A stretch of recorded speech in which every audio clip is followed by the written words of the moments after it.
আল্লাহ রাব্বুল আলামিন জানেন কোথায় কি হচ্ছে।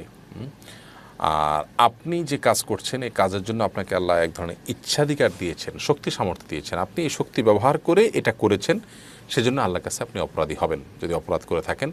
আল্লাহ জানেন আপনি কি করছেন, ব্যাপারটি সেটা।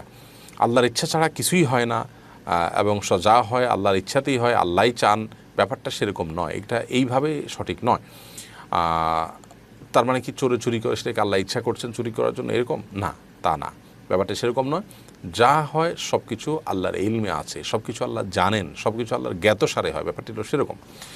বাকি বান্দা কোনো কাজ করার জন্য যখন তিনি উদ্যোগ গ্রহণ করেন, সেটা ভালো হোক আর মন্দ হোক, এর উপরে ভিত্তি করে তিনি আল্লাহর কাছে পুরস্কার কিংবা তিরস্কারের উপযুক্ত হন। মানুষ যখন তার চেষ্টাটা ব্যয় করেন, তারপর আল্লাহ তার কাজটা সৃষ্টি করেন। অতএব এখানে মানুষের ভূমিকাটা মুখ্য, সেটাকে গৌণ বা ছোটো করে দেখার কোনো কারণ নেই।